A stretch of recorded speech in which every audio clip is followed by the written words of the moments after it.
ಬೆಳ್ತಂಗಡಿ ವಕೀಲರ ಸಂಘದ ಹಲವು ವರ್ಷಗಳ ಕನಸು ಈಗ ಈಡೇರ್ತಾ ಇದೆ. ಬೆಳ್ತಂಗಡಿಯಲ್ಲಿ ಹೊಸದಾದ ಕೋರ್ಟ್ ಕಾಂಪ್ಲೆಕ್ಸ್ ಇನ್ನು ಕೆಲವೇ ತಿಂಗಳಲ್ಲಿ ತಲೆ ಎತ್ತುವಂತ ಎಲ್ಲ ಲಕ್ಷಣಗಳು ಗೋಚರಿಸಿದೆ. ಇದಕ್ಕೆ ಮುಖ್ಯ ಕಾರಣ 14ರಂದು ಈ ಕೋರ್ಟ್ ಕಾಂಪ್ಲೆಕ್ಸ್ ನ ಶಂಕುಸ್ಥಾಪನೆ ನೆರವೇರುತ್ತಾ ಇದೆ. ಸೊ ಇದೊಂದು ಬೆಳ್ತಂಗಡಿ ಪಾಲಿಗೆ ಐತಿಹಾಸಿಕವಾದಂತ ಕ್ಷಣ. ಸೊ ಇದರ ಬಗ್ಗೆ ಮಾತಾಡ್ಲಿಕ್ಕೆ ನಮ್ಮ ಜೊತೆಗೆ ಬೆಳ್ತಂಗಡಿಯ ವಿವಿಧ ನ್ಯಾಯವಾದಿಗಳಿದ್ದಾರೆ, ಹಾಗೆ ವಕೀಲರ ಸಂಘದ ಪದಾಧಿಕಾರಿಗಳು ಕೂಡ ಇದ್ದಾರೆ. ಸೊ ಈ ಪ್ರಕ್ರಿಯೆ ಹೇಗೆ ನಡೀತು, ಇದಕ್ಕೆ ಸರ್ಕಾರದಿಂದ ಫಂಡ್ ಹೇಗೆ ಬಂತು, ಸೊ ಈ ಬೆಳವಣಿಗೆಗಳ ಬಗ್ಗೆ ಮಾತಾಡ್ಲಿಕ್ಕೆ ನಮ್ಮ ಜೊತೆಗೆ ಅಲೋಷಿಯಸ್ ಲೋಬೋ ಇದ್ದಾರೆ. ಅಲೋಷಿಯಸ್ ಲೋಬೋ ಅವರು ವಕೀಲರ ಸಂಘದ ಅಧ್ಯಕ್ಷರು, ಹಾಲಿ ಅಧ್ಯಕ್ಷರು. ಸೊ ಅವ್ರ ಜೊತೆ ಮಾತಾಡುವ. ಲೋಬೋ ಅವರೇ, ನೀವು ಈ ಕ್ಷಣವನ್ನ ಹೇಗೆ ವಿಶ್ಲೇಷಣೆ ಮಾಡ್ತೀರಿ ಅಂತ? ಇದೊಂದು ಹಿಸ್ಟಾರಿಕ್ ಇವೆಂಟ್ ನಡೆದಾಗ್ತಿರೋದು. ಸೊ ಅದಕ್ಕೆ ನೀವು ಪಟ್ಟಿರುವಂತಹ ಶ್ರಮಗಳು, ಸೊ ಅದರ ಬ್ಯಾಕ್ ಗ್ರೌಂಡ್ ಅನ್ನು ಹೇಳೋದು. ಈಗ ನಾವು ಸುಮಾರು ಒಂದು 60 ವರ್ಷದ ಇತಿಹಾಸ ಇರುವಂತ ನಮ್ಮ ಇದು ನ್ಯಾಯಾಲಯದ ಕಟ್ಟಡ. ಇದಕ್ಕೆ ಬಹಳ ಶ್ರಮಪಟ್ಟು ನಾವು ಹಲವು ದಶಕಗಳಿಂದ ಪ್ರಯತ್ನ ಮಾಡಿದ್ದೇವೆ, ಹೊಸತೊಂದು ನೂತನ ನ್ಯಾಯಾಲಯ ಆಗ್ಬೇಕಂತೇಳಿ. ಇದರ ಹಿಂದಿನ ಸಮಿತಿಗಳು ಕೂಡ ಬಹಳ ಪ್ರಯತ್ನ ಮಾಡಿದ್ದಾರೆ. ಪ್ರತ್ಯೇಕವಾಗಿ ಹಿಂದಿನ ಸಮಿತಿ ವಸಂತ ಮರಕಡ ಅಧ್ಯಕ್ಷರಾಗಿರುವಾಗ ನಾನು ಹಿರಿಯ ಸಮಿತಿ ಅಧ್ಯಕ್ಷನಾಗಿದ್ದೆ. ಆಗ ನಾವು ಬಹಳ ಪ್ರಯತ್ನ ಪಟ್ಟು ಸರ್ಕಾರದಿಂದ ಮಂಜೂರಾತಿ ಮಾಡುವಲ್ಲಿ 9 ಕೋಟಿ ಮಂಜೂರಾತಿ ಮಾಡುವಲ್ಲಿ ನಾವು ಯಶಸ್ವಿಯಾಗಿದ್ದೆ. 23 ಕೋಟಿ ರೂಪಾಯಿಯ ಪ್ರಾಜೆಕ್ಟ್, ಅದರಲ್ಲಿ 9 ಕೋಟಿ ಮಂಜೂರಾಗಿದೆ. 9 ಕೋಟಿ ಮಂಜೂರಾದ ಅವರ ಅವಧಿಯಲ್ಲಿ ಅದು ಮಂಜೂರಾದದ್ದು ನಮಗೆ ಬಹಳ ಖುಷಿ ಕೊಟ್ಟಿದೆ. ಆ ನಂತರ ಸತತವಾಗಿ ಅದನ್ನು ಟೆಂಡರ್ ಆಗುವ ಮೂಲಕ ಶೀಘ್ರವಾಗಿ ಟೆಂಡರ್ ಮಾಡಿಸಿ ಸರ್ಕಾರದಿಂದ ಹಲವು ಅಧಿಕಾರಿಗಳನ್ನು ಭೇಟಿ ಮಾಡಿ ಸತತವಾಗಿ ಸುಮಾರು ನಾವು 6 ಬಾರಿ ಬೆಂಗಳೂರಿಗೆ ಪ್ರಯಾಣ ಮಾಡಿ ಪದಾಧಿಕಾರಿಗಳು ಅದರ ಹಿಂದೆ ನಾವು ನಿಂತು ಅದನ್ನು ಮಂಜೂರುಗೊಳಿಸಿ ಈಗ ಟೆಂಡರ್ ಕುಬೇರ ಕನ್ಸ್ಟ್ರಕ್ಷನ್ಸ್ ಪ್ರಭಾಕರ ಎಯಾಡಿ ಅವರಿಗೆ ಆಗಿದೆ. ಅವರೀಗ ನಾಡ್ದು ಶಂಕುಸ್ಥಾಪನೆ ಆದ ಕೂಡಲೇ ಅವರು ಈ ಕೆಲಸವನ್ನು ಕೈಗೆತ್ತಿಕೊಳ್ಳಲಿದ್ದಾರೆ. ಆದಷ್ಟು ಬೇಗ ಶೀಘ್ರವಾಗಿ ಅದನ್ನು ಮುಗಿಸ್ಲಿಕ್ಕೆ ಕೂಡ ಅವರಿಗೆ ನಾವು ಆದೇಶವನ್ನು ನೀಡಿದ್ದೇವೆ. ನಿಮ್ಮ ಈ ಕನಸು ಮತ್ತೆ ಈ ಬೇಡಿಕೆಯನ್ನ ನಿಜಗೊಳಿಸಲು ಯಾರ್ಯಾರು ಕಾರಣಕರ್ತರು ಅಂತ ನೀವು ಹೇಳಲಿಕ್ಕೆ ಬಯಸ್ತೀರಿ? ಇದರ ಹಿಂದೆ ವಕೀಲರ ಸಂಘ ಪ್ರತ್ಯೇಕವಾಗಿ ಪ್ರಯತ್ನ ಪಟ್ಟಿದೆ. ಅದರ ಹಿಂದೆ ಸರ್ಕಾರದಿಂದ ಅನುಮೋದನೆ ಆಗಬೇಕು ಹಾಗೂ ಟೆಂಡರ್ ಪ್ರಕ್ರಿಯೆ ಆಗಬೇಕಾದ್ರೆ ನಮಗೆ ನಮ್ಮ ಹೈಕೋರ್ಟ್ ನ್ಯಾಯವಾದಿ ರಕ್ಷಿ ಶಿವರಾಮ್ ಹಾಗೂ ಪ್ರತ್ಯೇಕವಾಗಿ ಐವನ್ ಡಿಸೋಜಾ ಅವರು ನಮಗೆ ಎಲ್ಲ ಕಚೇರಿಗಳಲ್ಲಿ ಯಾವುದೆಲ್ಲ ಲಾ ಮಿನಿಸ್ಟರ್ ಇರ್ಬೋದು, ಲೋಕೋಪಯೋಗಿ ಸಚಿವರು ಇರ್ಬೋದು, ಅಥವಾ ಇತರ ಯಾವುದೇ ಸಚಿವರು ಇರ್ಬೋದು, ನಮ್ಮ ಸ್ಪೀಕರ್ ಆಗಲಿ ಅವರ ಕಚೇರಿಗಳಿಗೆ ನಾವು ಹೋದಾಗ ನಮ್ಮನ್ನು ಯಾವುದೇ ಒಂದು ತೊಂದರೆ ಇಲ್ಲದೆ ನಮ್ಮನ್ನು ಕರ್ಕೊಂಡು ಹೋಗಿದ್ದಾರೆ. ಬೇಸರ ಇಲ್ಲದೆ ಇವರು ಆ ಒಂದು ಕೆಲಸ ಆಗ್ಬೇಕಂತೇಳಿ ಅದರಿಂದ ಅವರು ಕೂಡ ಶ್ರಮ ಪಟ್ಟಿದ್ದಾರೆ. ಅವರ ಶ್ರಮದಿಂದ ಇವತ್ತು ಈ ಕನಸು ನನಸಾಗಿದೆ. ಯಾರ್ಯಾರು ಮುಖ್ಯವಾಗಿ ಈ ಕಾರ್ಯಕ್ರಮದಲ್ಲಿ ಪಾಲ್ಗೊಳ್ತಾ ಇದ್ದಾರೆ? ಈ ಕಾರ್ಯಕ್ರಮದಲ್ಲಿ ಸುಮಾರು 6 ಜನ ಹೈಕೋರ್ಟ್ನ ನ್ಯಾಯಮೂರ್ತಿಗಳು ಬರ್ತಾ ಇದ್ದಾರೆ. ಅದೇ ರೀತಿ ಸತೀಶ್ ಜಾರಕಿಹೊಳಿ ಅವರು ಅಧ್ಯಕ್ಷ ಸ್ಥಾನ ವಹಿಸಲಿದ್ದಾರೆ. ಹಾಗೂ ನಮ್ಮ ಖಾದರ್ ಸಾಹೇಬರು ಈಗ ಆರೋಗ್ಯ ಮತ್ತು ಕುಟುಂಬ ಕಲ್ಯಾಣ ಸಚಿವರು, ಅವರು ಕೂಡ ಭಾಗಿಯಾಗ್ತಾ ಇದ್ದಾರೆ. ಅದೇ ರೀತಿ ನಮ್ಮ ಸಂಸದರಾದ ಬ್ರಿಜೇಶ್ ಚೌಟ ಬರ್ತಾರೆ, ಶಾಸಕರಾದ ಹರೀಶ್ ಪೂಂಜಾ, ಹಾಗೂ ನಮ್ಮ MLC ಆದ ಐವನ್ ಡಿಸೋಜಾ, ಪ್ರತಾಪ್ ಸಿಂಹ ನಾಯಕ್, ಅದೇ ರೀತಿ ಅಡ್ವೊಕೇಟ್ ಜನರಲ್ ಆದ ಶಶಿಕಿರಣ್ ಶೆಟ್ಟಿ, ಹಾಗೂ ನಮ್ಮ ಪರಿಷತ್ ಸದಸ್ಯರಾದ PP ಹೆಗಡೆ ಅವರು ಕೂಡ ಭಾಗವಹಿಸಲಿ. ಅದೇ ರೀತಿ ನಮ್ಮ ಪ್ರಿನ್ಸಿಪಾಲ್ ಡಿಸ್ಟ್ರಿಕ್ಟ್ ಜಡ್ಜ್ ಬಸವರಾಜು ಕೂಡ ನಮ್ಮೊಂದಿಗೆ ಅವರು ಬಹಳ ಕೆಲಸವನ್ನು ಮಾಡ್ತಾ ಇದ್ದಾರೆ. ಈ ಕೋರ್ಟ್ ಕಾಂಪ್ಲೆಕ್ಸ್ ಅಂತ ಹೇಳೋದು ಅದು ಅಲ್ಟಿಮೇಟ್ ಆಗಿ ಜನರಿಗೆ ಸಂಬಂಧಪಟ್ಟದ್ದು. ಜನರಿಗೆ ಸರಿಯಾಗಿ ನ್ಯಾಯ ಸಿಗಬೇಕು, ತ್ವರಿತವಾಗಿ ಆಗಬೇಕು. ಸೊ ಅದರಿಂದ ಒಟ್ಟಾರೆಯಾಗಿ ಜನಸಾಮಾನ್ಯನಿಗೆ ಹೆಲ್ಪ್ ಆಗಬೇಕು ಅಂತ ಹೇಳಿ. ಸೊ ಈ ಕೆಲಸದಲ್ಲಿ ಯಾವುದೇ ರೀತಿಯಾದ ಪಕ್ಷ ರಾಜಕಾರಣ ಇರ್ಬೋದು ಅಥವಾ ಯಾವುದೇ ಹಿತಾಸಕ್ತಿಗಳು ಮತ್ತೆಂಥದ್ದು ಇರಬಾರ್ದು. ಸೊ ಒಟ್ಟಾರೆಯಾಗಿ ಈ ಕೆಲಸದ ಹಿಂದೆ ನಿಮ್ಮ ಹಿಂದಿನ ವಕೀಲರ ಸಂಘ ಕೂಡ ಕೆಲಸ ಮಾಡಿದೆ, ಈಗಿನ ನೀವು ಸಂಘಗಳು ಕೆಲಸ ಮಾಡಿದ್ದೀರಿ.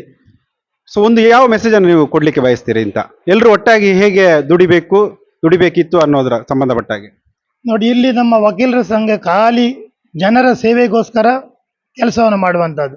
ನಮ್ಮ ವಕೀಲರ ಸಂಘದಲ್ಲಿ ವಿವಿಧ ರೀತಿಯ ವಕೀಲರು ಅಂತ ಹೇಳುವಾಗ ವಿವಿಧ ರೀತಿಯ ಹಲವಾರು ಪಕ್ಷಗಳ ಮುಖಂಡರು ಇದ್ದಾರೆ. ಆದರೆ ನಮ್ಮ ವಕೀಲರ ಸಂಘ ಅಂತ ಹೇಳುವಾಗ ಅಲ್ಲಿ ಪಕ್ಷವನ್ನು ಯಾರು ಕೂಡ ನೋಡುವುದಿಲ್ಲ. ವಕೀಲರ ಸಂಘದ ಹಿತ ಮುಖ್ಯ ಮತ್ತು ನ್ಯಾಯಾಲಯದ ಕಟ್ಟಡ ಆಗಬೇಕೆಂಬ ಹಿತ ಮುಖ್ಯ. ಆದ್ರಿಂದ ಎಲ್ಲ ಮನಸ್ಸುಗಳು ಒಂದೇ ಮನಸ್ಸು, ಒಂದೇ ತಾಯಿಯ ಮಕ್ಕಳಾಗಿ ನಾವೆಲ್ಲರೂ ಕೂಡ ಕೆಲಸ ಮಾಡ್ತಾ ಇದ್ದೇವೆ. ಇಲ್ಲಿ ಯಾವುದೇ ರಾಜ್ಯಕ್ಕೆ ಬೆರೆಸಲಿಕ್ಕೆ ನಾವು ಬಿಡುವುದೇ ಇಲ್ಲ, ಮತ್ತು ಯಾರು ಕೂಡ ರಾಜ್ಯಕ್ಕೆ ಬೆರೆಸುವುದು ಕೂಡ, ಬೆರೆಸಲಿಕ್ಕೆ ಪ್ರಯತ್ನ ಪಟ್ಟರು ಕೂಡ ಅದು ಬೆರೆಸಲಿಕ್ಕೆ ನಾವು ಅದನ್ನು ಬಿಡುವುದಿಲ್ಲ. ಯಾಕೆಂತ ಹೇಳಿದರೆ 81 ಗ್ರಾಮಗಳು, ಅತಿ ದೊಡ್ಡ ತಾಲೂಕು ಬೆಳ್ತಂಗಡಿ ತಾಲೂಕು.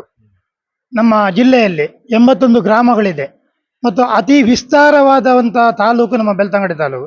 ಆದ್ರಿಂದ ವಕೀಲರು ಅಂತ ಹೇಳುವಾಗ ಎಲ್ರಿಗೂ ಸ್ವಾಭಾವಿಕವಾಗಿ ನ್ಯಾಯವನ್ನು ತೀರ್ಮಾನ ಮಾಡುವವರು, ಎಲ್ಲರಿಗೆ ಸಹಜವಾಗಿ ಕೂಡ ಎಲ್ಲ ಕೂಡ ರಾಜಕೀಯ ಪಕ್ಷದಲ್ಲಿ ಕೂಡ ಇರುವ ಮಂತ್ರಿಗಳು ಕೂಡ ರಾಜಕೀಯ ಪಕ್ಷದಲ್ಲಿ ಇರುವವರೇ, ಎಲ್ಲ ಕೂಡ ನ್ಯಾಯವಾದಿಗಳೇ ಇರುವುದು. ಎಲ್ಲ ಮುಖ್ಯಮಂತ್ರಿಗಳು ಕೂಡ ವಕೀಲರೇ, ಹಿಂದಿನ ಸಿದ್ದರಾಮಯ್ಯರವರು ಕೂಡ ಮತ್ತು ಎಲ್ಲರೂ ಕೂಡ ರಾಜಕೀಯದಲ್ಲಿ ಇರುವವರು ನ್ಯಾಯವಾದಿಗಳೇ. ಆದ್ರಿಂದ ಅದರಲ್ಲಿ ಏನು ವಿಶೇಷತೆ ಇಲ್ಲ. ನಾವು ಎಲ್ಲರೂ ಕೂಡ ಒಟ್ಟಾಗಿ ಕೆಲಸ ಮಾಡ್ತಾ ಇದ್ದೇವೆ, ಅದು ಖುಷಿ ಕೊಟ್ಟಿದೆ. ತ್ವರಿತ ನ್ಯಾಯ ಅಂತ ಹೇಳಿದ ಅದಕ್ಕೆ ಪೂರಕವಾಗಿ ಈಗಾಗಲೇ ನಮ್ಮಲ್ಲಿ ಒಂದು ನ್ಯಾಯಾಲಯ ಮಾತ್ರ ಕೆಲಸ ಮಾಡ್ತಾ ಇತ್ತು. ಅದರಿಂದ 2 ನ್ಯಾಯಾಲಯ 6 ತಿಂಗಳಿಂದ ಖಾಲಿತ್ತು. ಅದಕ್ಕೆ ನಾವು ನಮ್ಮ ಅಡ್ಮಿನಿಸ್ಟ್ರೇಟಿವ್ ಜಡ್ಜಲ್ಲಿ ನಮ್ಮ ಸಂಘದಿಂದ ಮತ್ತು PDJC ಅವರಿಂದ ನಾವು ನಮ್ಮ ಮನವಿಯನ್ನು ಕೊಟ್ಟು ಬೆಂಗಳೂರಿಗೆ ಹೋಗಿ ಅವರನ್ನು ಭೇಟಿಯಾಗಿ ಈಗ ನಮ್ಮ 2 ನ್ಯಾಯಾಲಯಕ್ಕೂ ಕೂಡ ಈಗ ಹೊಸ ನ್ಯಾಯಾಧೀಶರನ್ನು ನೇಮಕ ಮಾಡಿದ್ದಾರೆ. ಅದು 15ರಿಂದ 3 ನ್ಯಾಯಾಲಯ ಕೂಡ ಕೆಲಸ ಮಾಡ್ತಿದೆ. ಒಂದು ನ್ಯಾಯಾಲಯ ಕೆಲಸ ಮಾಡೋದು ಅಂತ ಹೇಳುವಾಗ ಸೀನಿಯರ್ ಡಿವಿಷನ್ ಮಾತ್ರ ಇತ್ತು. ಹೆಚ್ಚಿಗೆ ಕೇಸಸ್ ಇರೋದೇ ಅಡಿಷನಲ್ ಸಿವಿಲ್ ಜಡ್ಜ್ ಮತ್ತು ಪ್ರಿನ್ಸಿಪಾಲ್ ಜಡ್ಜಲ್ಲಿ. ಅದರಿಂದ ಈಗ ಪ್ರಿನ್ಸಿಪಾಲ್ ಜಡ್ಜಿಗೂ ಪೋಸ್ಟಿಂಗ್ ಆಯಿತು, ಅಡಿಷನಲ್ ಜಡ್ಜಿಗೆ ಪೋಸ್ಟಿಂಗ್ ಆಯಿತು. ಅದರಿಂದ 15ರಿಂದ ನಮ್ಮ ಶಂಕುಸ್ಥಾಪನೆ ಕಾರ್ಯಕ್ರಮ ಆದ ಮರುದಿನದಿಂದ 3 ನ್ಯಾಯಾಲಯಗಳು ಏಕಕಾಲದಲ್ಲಿ ಕೆಲಸ ಮಾಡಲಿಕ್ಕೆ ಪ್ರಾರಂಭ ಆಗ್ತದೆ. ಅದರಿಂದ ತ್ವರಿತ ನ್ಯಾಯ ಖಂಡಿತವಾಗಿ ಸಿಗ್ತದೆ. ಈ 6 ತಿಂಗಳಲ್ಲಿ ಸ್ವಲ್ಪ ಹದಗೆಟ್ಟಿದ್ದು ನ್ಯಾಯ ಸಿಗಲಿಕ್ಕೆ, ಅದರಿಂದ ಹಾಗೆ ಆಗಿದೆ. ಮತ್ತು ನಮ್ಮ ಕಾರ್ಯಕ್ರಮದ ಬಗ್ಗೆ ನಾವು ನಾಡ್ದು ನ್ಯಾಯಾಧೀಶರು ಕರೆಕ್ಟ್ 11 ಗಂಟೆಗೆ ಬರ್ತಾರೆ. ನಾವು ಕೆಳಗಿನ ಜಂಕ್ಷನಲ್ಲಿ ಅವರ ನ್ಯಾಯಾಧೀಶರನ್ನು ಸ್ವೀಕಾರ ಮಾಡ್ತೇವೆ. ಅಲ್ಲಿ ಬ್ಯಾಂಡ್ ವಾದ್ಯದ ಮೂಲಕ ಸ್ವೀಕಾರ ಮಾಡಿಕೊಂಡು ಆನಂತರ ಶಂಕುಸ್ಥಾಪನೆ ಜಾಗಕ್ಕೆ ಹೋಗ್ತೇವೆ. ಅಲ್ಲಿ ಶಂಕುಸ್ಥಾಪನೆ ಆಗ್ತದೆ. ಅಲ್ಲಿಂದ ನಂತರ ವೇದಿಕೆ ಕಾರ್ಯಕ್ರಮ ಇಲ್ಲಿ ಬರ್ತೇವೆ.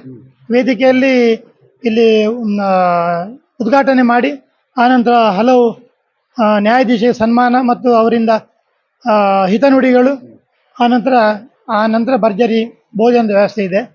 ಈ ಮಳೆಗೆ ಬಂದದ್ರಿಂದ ಸ್ವಲ್ಪ ಹೆಚ್ಚಿಗೆ ಸ್ವಲ್ಪ ಖರ್ಚು ಮತ್ತು ವೆಚ್ಚ ವ್ಯವಸ್ಥೆ ಎಲ್ಲ ಸ್ವಲ್ಪ ಮಾಡಬೇಕಾಯಿತು. ಅದರಿಂದ ತ್ವರಿತಗತಿಯಲ್ಲಿ ಇನ್ನೊಂದು ಇವತ್ತು ಮತ್ತು ನಾಳೆ ಒಳಗೆ ಸಂಪೂರ್ಣ ಆಗ್ತದೆ. ಧನ್ಯವಾದ. ನಮ್ಮ ಜೊತೆ ವಕೀಲರಾದ ಮನೋಹರ್ ಕೂಡ ಇದ್ದಾರೆ. ಅವರು ಕೂಡ ಸಾಕಷ್ಟು ಶ್ರಮ ಪಟ್ಟಿದ್ದಾರೆ. ಬೆಂಗಳೂರಿಗೆ ಆಗಾಗ್ಗೆ ತೆರಳಿ ಸರ್ಕಾರದಲ್ಲಿ ಪ್ರೆಷರ್ ಹಾಕುವಂತ ಕೆಲಸ ಮಾಡಿದ್ದಾರೆ. ನೀವು ಒಟ್ಟಾರೆ ಬೆಳವಣಿಗೆಯನ್ನು ಹೇಗೆ ನೋಡಿ? ನಾನು ಇಲ್ಲಿ ಈಗ ಅಧ್ಯಕ್ಷರು ಎಲ್ಲರ ಹೆಸರನ್ನು ಹೇಳಿದ್ರು. ನಾನು ಮುಖ್ಯವಾದ ಒಬ್ಬರ ಹೆಸರನ್ನು ಹೇಳಲಿಕ್ಕೆ ನಾನು ಇಚ್ಛಿಸ್ತೇನೆ. ಶಶಿಕಿರಣ್ ಶೆಟ್ಟಿ ಅವರು, ನಮ್ಮ ಅಡ್ವೊಕೇಟ್ ಜನರಲ್ ಅವರು. ಈಗ ನಾನು ಅಪರ ಸರ್ಕಾರಿ ವಕೀಲರಾಗಿ ಕೆಲಸ ಮಾಡಬೇಕಿದ್ರೆ ಅವರ ನಮ್ಮ ಹೆಡ್ ಶಶಿಕಿರಣ್ ಶೆಟ್ಟಿ ಅವರು. ನಾವು ಪ್ರಾರಂಭದಲ್ಲಿ ವಸಂತ ಮರಕಾಡ್ ಅವರ ಅಧ್ಯಕ್ಷರು ಇರುವಂಥ ಸಮಯದಲ್ಲಿ ಒಂದಿನ ನಾವು ಸಮಿತಿಯವರು ಜಿಲ್ಲಾ ನ್ಯಾಯಾಧೀಶರನ್ನು ಹೋಗಿ ನಾವು ಭೇಟಿ ಮಾಡಿದೆವು. ಸರ್, ನಮ್ಮ ಕಟ್ಟಡದ ವಿಷಯದಲ್ಲಿ ನಾವು ಏನು ಮಾಡಬೇಕು ಅಂತ. ಅವರು ಹೇಳಿದಂಥ ಒಂದು ವಿಚಾರ ಏನಂತ ಹೇಳಿದ್ರೆ, ನೀವು ಸರ್ಕಾರವನ್ನ ನೀವು ತಟ್ಟಬೇಕು, ಸರ್ಕಾರದ ಕದವನ್ನು ತಟ್ಟಬೇಕು. ಅದು ಹೇಗೆ ಅಂತ ನಿಮಗೆ ಗೊತ್ತಿದೆ, ಯಾರು ಸರ್ಕಾರಕ್ಕೆ ಹತ್ತಿರದಲ್ಲಿದ್ದಾರೆ ಅವರ ಮೂಲಕ ಹೋಗ್ಬೇಕು ಅಂತ. ಆಗ ನಾವು ಬರುವಾಗ ನಾನು ವಸಂತ ಮರಕಡ್ರಲ್ಲಿ ಹೇಳಿದೆ, ನಮಗೆ ಈಗ ಬೆಳ್ತಂಗಡಿಯಲ್ಲಿ ಹೈಕೋರ್ಟ್ನ ನ್ಯಾಯವಾದಿಗಳಾದಂತಹ ರಕ್ಷಿತ್ ಅವರು ತುಂಬ ಸರ್ಕಾರಕ್ಕೆ ಹತ್ತಿರದಲ್ಲಿದ್ದಾರೆ, ಅವರ ಹತ್ರ ಹೋಗೋಣ ಅಂತ. ಅವ್ರು ಹೇಳಿದರು, ಸಮಿತಿಯ ಪರವಾಗಿ ನಾನು ಯಾರ ಹತ್ರ ಕೂಡ ನಾನು ಬರ್ತೇನೆ ಮನೋಹರ್, ನಮಗೆ ಅದರಲ್ಲಿ ರಾಜಕೀಯ ಅಲ್ಲ, ಹೋಗುವ ಅಂತ ಹೇಳಿದರು. ನಾವು ಹೋಗಿ ರಕ್ಷಿತ್ ಶಿವರಾಮರ ಆಫೀಸ್ಗೆ ಹೋಗಿ ನಾನು, ಸಂತೋಷ್ ಕುಮಾರ್ ಮತ್ತೆ ಹಿಂದಿನ ಸಮಿತಿಯ ಅಧ್ಯಕ್ಷರು ಅಲೋಶಿಯಸ್ ಕೂಡ ಇದ್ರು. ಮಾತನಾಡುವಂಥ ಸಮಯದಲ್ಲಿ ಅವರು ಆ ಕ್ಷಣದಲ್ಲಿ ನೇರವಾಗಿ ಫೋನ್ ಮಾಡಿದ್ದು ಶಶಿಕಿರಣ್ ಶೆಟ್ಟಿ ಅವರಿಗೆ. ಸರ್, ನಮ್ಮ ಬೆಳ್ತಂಗಡಿ ಒಂದು ನ್ಯಾಯಾಲಯದ ಕಟ್ಟಡ ಇದು ಮಂಜೂರು ಮಾಡಲಿಕ್ಕೆ ನೀವೊಂದು ಪ್ರಯತ್ನ ಮಾಡಬೇಕು ಅಂತ. ಆಗ ಅವರು ತಕ್ಷಣ ಫೋನ್ ತೆಗೆದ್ರು. ಆಯಿತು ರಕ್ಷಿತ್ ನನ್ನ ಹತ್ರ ಬರಲಿ ಅವರು ಅಂತ ಹೇಳಿದರು. ಆನಂತರ ನಾವು ಐವನ್ ಡಿಸೋಜರ್ ಅವರು MLC ಆಗಿ ಫಸ್ಟ್ ಆಗಿ ಆಯ್ಕೆಯಾದಂತಹ ಸಂದರ್ಭದಲ್ಲಿ ನಾವು ಅವರನ್ನು ಇಲ್ಲಿ ಕರೆಸಿದೆವು. ಅವರಿಗೆ ನಮ್ಮ ಹಿಂದಿನ ಸಮಿತಿಯವರನ್ನು ಸನ್ಮಾನ ಎಲ್ಲ ಮಾಡುವಂಥ ಸಂದರ್ಭದಲ್ಲಿ ಅವರು ಮಾತನಾಡುವಾಗ ಹೇಳಿದರು, ನೀವು ಇಡುವಂತಹ ಈ ಒಂದು ಪೇಟ, ಹಾಲ, ತುರಾಯಿ ಇದೆಲ್ಲ ನೀವು ಕೊಡುವಾಗ ನನಗೆ ಏನೋ ಒಂದು ಡೌಟ್ ಬರ್ತಾ ಇದೆ, ಏನೋ ನನ್ನಿಂದ ಕೆಲಸ ಆಗಬೇಕು ನಿಮಗೆ ಅಂತ. ನಾವು ಅವರ ಹತ್ರ ಇದೇ ಮುಖ್ಯವಾದ ಬೇಡಿಕೆಯನ್ನು ಐವನ್ರ ಹತ್ರ ಹೇಳಿದೆವು. ಅವರು ಕೂಡ ಎಲ್ಲಾ ಕಡೆ ಕರ್ಕೊಂಡು ಹೋಗಿ, ಎಲ್ಲ ಮಂತ್ರಿಗಳ ಹತ್ರ ಅವರ ಅಧ್ಯಕ್ಷರು ಹೇಳಿದಾಗೆ ಎಲ್ಲಾ ಕಡೆ ನಮ್ಮನ್ನು ಕರ್ಕೊಂಡೋಗಿ ನಮಗೆ ಕೆಲಸವನ್ನು ಮಾಡಿಸಿಕೊಟ್ರು. ರಕ್ಷಿತ್ ಶಿವರಾಮ್ರವರು ತುಂಬಾ ಕೆಲಸವನ್ನು ಮಾಡಿದ್ದಾರೆ. ವಿಶೇಷವಾಗಿ ನಾನಂತೂ ಅವರನ್ನು ಈ ವಿಚಾರದಲ್ಲಿ ಯಾವತ್ತೂ ಮರೆಯುವ ಹಾಗಿಲ್ಲ. ನಾವು ತುಂಬಾ ಅವರು ಕಾರ್ಯವನ್ನು ಮಾಡಿದ್ದಾರೆ. ಮತ್ತೆ ನಮ್ಮ ರಥಸಿಂಹ ನಾಯಕ್ ಸರ್ ಅವರು ಕೂಡ ನಮಗೆ ಮಾರ್ಗದರ್ಶನವನ್ನು ಮಾಡಿದ್ದಾರೆ. ನೀವು ಇಲ್ಲಿ ಇಂಥ ಅಲ್ಲಿಗೆ ಹೋಗಿ ಹೀಗೆ ನೀವು ಕೆಲಸವನ್ನ ಮಾಡಿ. ಅಲ್ಲದೆ ಅವರು ಸದನದಲ್ಲಿ ಇದನ್ನೊಂದು ಮಾತನಾಡಿದ್ದಾರೆ, ಅದು ತುಂಬಾ ಹೈಲೈಟ್. ಅದು ರಾಜ್ಯ ಮಟ್ಟದಲ್ಲಿ ಅದೊಂದು ನ್ಯೂಸ್ ಆಯಿತು. ಮತ್ತೆ ನಾವು ಕೂಡ ನ್ಯಾಯಾಲಯದ ಫೋಟೋವನ್ನೆಲ್ಲ ತೆಗೆದು ನಾವು ಜಾರಕಿಹೊಳಿ ಅವರು ಪುತ್ತೂರಿಗೆ ಭೇಟಿ ನೀಡುವಂತ ಸಂದರ್ಭದಲ್ಲಿ ಒಂದು ದೊಡ್ಡ ಫೋಟೋ 3D ಫೋಟೋವನ್ನೆಲ್ಲ ತೋರಿಸಿ ಅವರಿಗೆ ಮನವರಿಕೆ ಮಾಡುವಂತ ಕೆಲಸವನ್ನು ಮಾಡಿದ್ದಾರೆ. ಜಾರಕಿಹೊಳಿ ಅವರು ಮಾತನಾಡೋದು ಕಡಿಮೆ, ಕೆಲಸದಲ್ಲಿ ಅದನ್ನು ತೋರಿಸ್ತಾರೆ. ಅವರು ಅವತ್ತೇ ಪಿನ್ ಪಾಯಿಂಟ್ ಮಾಡಿಕೊಂಡಿದ್ದಾರೆ. ರಕ್ಷಿತ್ ಅದನ್ನ ತುಂಬಾ ಸೂಚ್ಯವಾಗಿ ಅವರಿಗೆ ಹೇಳಿದ್ದಾರೆ, ಇದು ಬೀಳ್ತದೆ, ನಮ್ದು ಭಾರಿ ಒಂದು ದೊಡ್ಡ ಬೇಡಿಕೆ ಅಂತ. ಅದನ್ನು ಸೂಚ್ಯವಾಗಿ ಅವರು ಅವತ್ತೇ ಹೇಳಿದ್ದಾರೆ, ನಾನು ಮಾಡಿಸಿಕೊಡ್ತೇನೆ ಅಂತ. ಮತ್ತೆ ನಮಗೆ ನಾವು ಪುನಃ ಒಂದ್ 2-3 ಸಲ ಹೋಗುವಾಗ ನಮಗೆ ಅದು ಮಂಜೂರಾಗಿ ಬಂತು. ಸಹಕರಿಸಿದಂತ ಎಲ್ರಿಗೂ ನಾನು ಈ ನಿಟ್ಟಿನಲ್ಲಿ ಧನ್ಯವಾದಗಳನ್ನ ಸಲ್ಲಿಸ್ತೇನೆ. ಧನ್ಯವಾದಗಳು ಮಾನ್. Thank you. ವಕೀಲರ ಸಂಘದ ಕಾರ್ಯದರ್ಶಿಗಳಾದ ಪ್ರಶಾಂತ್ ಎಂ ಅವರಿದ್ದಾರೆ.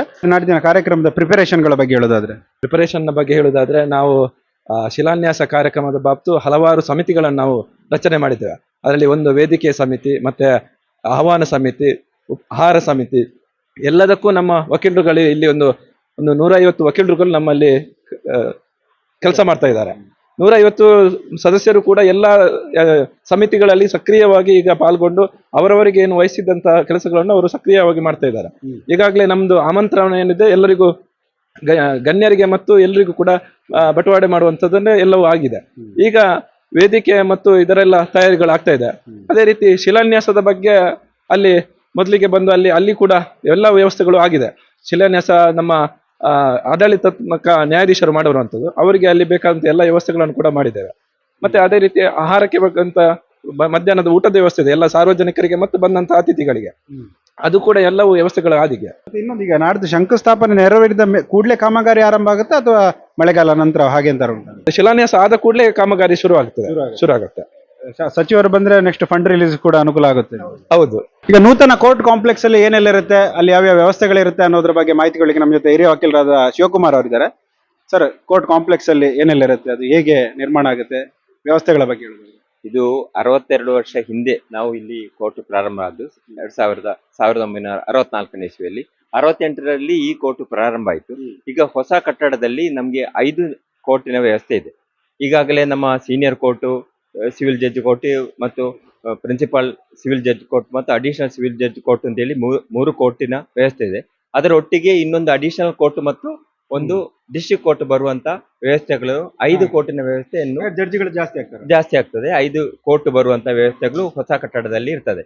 ಅದೇ ರೀತಿ 2 ಗವರ್ಮೆಂಟ್ ವಕೀಲರ ಆಫೀಸು, ಅದೇ ರೀತಿ ಅಪರ ವಕೀಲರಿಗೆ ಆಫೀಸು, ಮತ್ತೆ ನಮ್ಮ ವಕೀಲರ ಸಂಘಕ್ಕೆ ಒಂದು ಆಫೀಸು, ಮತ್ತೆ ಬೇರೆ ಬೇರೆ ಕಟ್ಟಡಗಳು ಅಂತ ಹೇಳಿದ್ರೆ ದೊಡ್ಡ ಮಟ್ಟದಲ್ಲಿ ಆಗುವಂತ ಒಂದು ಕೋರ್ಟು. ಆ ಕೋರ್ಟ್ ಕಾಂಪ್ಲೆಕ್ಸ್ ನ ಇದು ನಾವು ಇನ್ವಿಟೇಷನ್ ಅಲ್ಲಿ ಹಾಕಿದ್ದೇವೆ. ಅಷ್ಟು ಅದು ಎಲ್ಲ ಆಗುವಾಗ 23 ಕೋಟಿ ರೂಪಾಯಿಯಷ್ಟು ಅದಕ್ಕೆ ವೆಚ್ಚ ಆಗ್ತದೆ. ಪ್ರಥಮ ಹಂತದಲ್ಲಿ 9 ಕೋಟಿ ರೂಪಾಯಿಯನ್ನು ಈಗ ಸ್ಯಾಂಕ್ಷನ್ ಮಾಡಿದ್ದಾರೆ. ಆ 9 ಕೋಟಿ ಸ್ಯಾಂಕ್ಷನ್ ಅಲ್ಲಿ 1ನೇ ಮಗಡಿಯಲ್ಲಿ 3 ನ್ಯಾಯಾಲಯಗಳನ್ನು ಆಗುವಂತ ವ್ಯವಸ್ಥೆ ಇದೆ.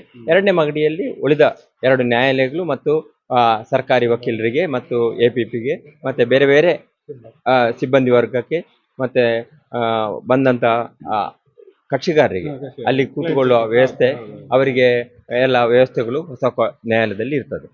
ಶ್ರೀನಿವಾಸರ, ನೀವು ಕೂಡ ಸಾಕಷ್ಟು ಕೆಲಸ ಮಾಡಿದವರು. ಹೊಸ ನ್ಯಾಯಾಲಯದಿಂದ ತ್ವರಿತ ನ್ಯಾಯ, ಅಲ್ಟಿಮೇಟ್ ಆಗಿ ಶ್ರೀಸಾಮಾನ್ಯ ಬೇಕಾಗಿರೋದು ತ್ವರಿತ ನ್ಯಾಯ ಅಂತ ಹೇಳುದು. ತ್ವರಿತ ನ್ಯಾಯ ಹೊಸ ಕೋರ್ಟ್ ಕಾಂಪ್ಲೆಕ್ಸ್ ಇಂದ ಸಿಗ್ತದ ಅನ್ನೋ ಒಂದು ಭರವಸೆ ನೀವು ಕೊಡ್ತೀರಾ ಅಂತ ಒಂದು ಮೆಸೇಜ್ ಕೊಡುವಂಥದ್ದು. ಖಂಡಿತ ವಕೀಲರ ಸಂಘ ಇರುವಂತದ್ದು ಎಲ್ಲ ಜನರ ದೇಶಕ್ಕಾಗಿ. ಅದರಿಂದ ಖಂಡಿತ ಈಗಾಗಲೇ ಇಲ್ಲಿ ನಮ್ಮ ಬೆಳ್ತಂಗಡಿ ನ್ಯಾಯಾಲಯದಲ್ಲಿ ತ್ವರಿತಗತಿಯಲ್ಲಿ ಎಲ್ಲ ದಾವೆಗಳು ಈಡೇರ್ತಾ ಇದೆ. ಅದರ ಎಜುಡಿಕೇಶನ್ ಆಗ್ತಾ ಇದೆ. ಮುಂದಿನ ದಿನಗಳಿಗೆ ಕೂಡ ಆದಷ್ಟು ತ್ವರಿತಗತಿಯಲ್ಲಿ ನ್ಯಾಯಾಂಗ ವ್ಯವಸ್ಥೆಯಲ್ಲಿ ಮುಗಿತಾ ಇದೆ. ಈಗಾಗಲೇ ಇಲ್ಲಿ ನಾನು ಕಟ್ಟಡ ಸಮಿತಿಯ ಅಧ್ಯಕ್ಷನಾಗಿದ್ದೇನೆ.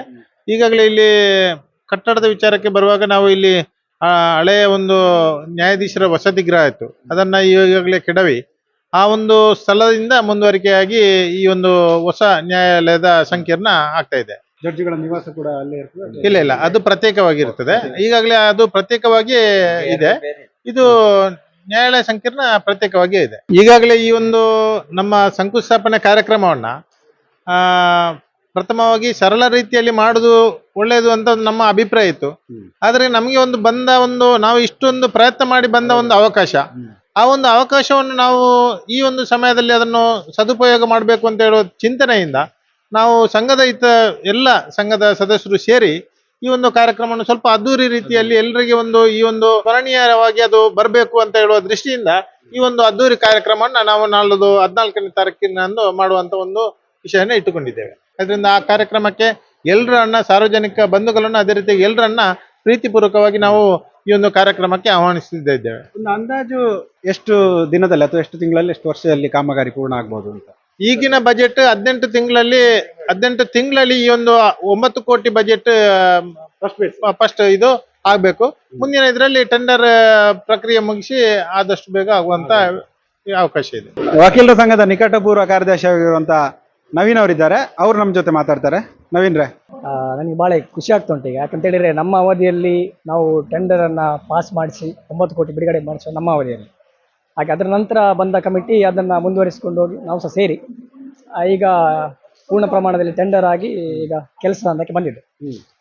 ಇದು ಕಳೆದ 2013ರಲ್ಲಿ ಈ ಪ್ರಕ್ರಿಯೆ ನಡೆದಿರುವಂಥದ್ದು.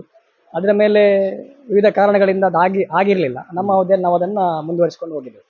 ಈಗ ನೀವು ನೋಡ್ಬೋದು ಇಲ್ಲಿ ನ್ಯಾಯಾಲಯ ಅದು ಸೋರ್ತಾ ಉಂಟು.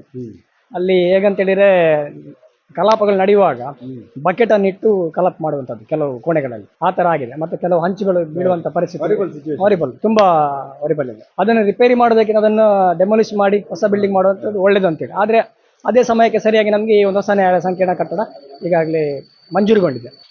ನಾವು ಇದಕ್ಕೆ ನಮ್ಮ ಹಿಂದಿನ ಅಧ್ಯಕ್ಷರು ವಸಂತ ಮಾರ್ಕಡ ಸರ್ ಇರ್ಬೋದು, ನಾನು ಕಾರ್ಯದರ್ಶಿ, ಮತ್ತು ನಮ್ಮ ಶಿವಕುಮಾರ್ ಸರ್ ಇರ್ಬೋದು, ಮನೋಹರ್ ವಕೀಲರು, ಮತ್ತು ಪ್ರಶಾಂತ್ ಎಂ, ಅಲೋಶಿಯಸ್ ಎಸ್ ಈಗಿನ ಅಧ್ಯಕ್ಷರು, ಇವರೆಲ್ಲ ಸತತ ಪ್ರಯತ್ನದಿಂದ ಈ ಒಂದು ಕೆಲಸ ಕಾರ್ಯ ಕೈಗೊಂಡಿದೆ.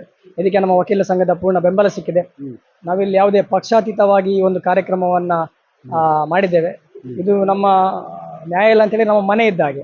ಇಲ್ಲಿ ಹೇಗಂತೇಳಿದರೆ ಎಲ್ರಿಗೂ ಬೇಕಾಗಿರುವಂಥದ್ದು, ನ್ಯಾಯಾಧೀಶರಿಗೂ ಬೇಕು, ವಕೀಲರಿಗೂ ಬೇಕು, ಕಕ್ಷಿದಾರರಿಗೂ ಬೇಕು, ಊರಿನವರಿಗೆ ಎಲ್ರಿಗೂ ಬೇಕು. ಹಾಗಿರುವಾಗ ಇದಕ್ಕೆ ನಾವು ಸತತ ಪಕ್ಷ ಭೇದವನ್ನು ಮರೆತು ನಮ್ಮ ಯಾರ ಹೋದರೆ ಕೆಲಸ ಆಗ್ತದೆ ಅವರನ್ನು ನಾವು ಹಿಡ್ಕೊಂಡು ನಾವು ಕೆಲಸ ಮಾಡಿರುವಂಥದ್ದು.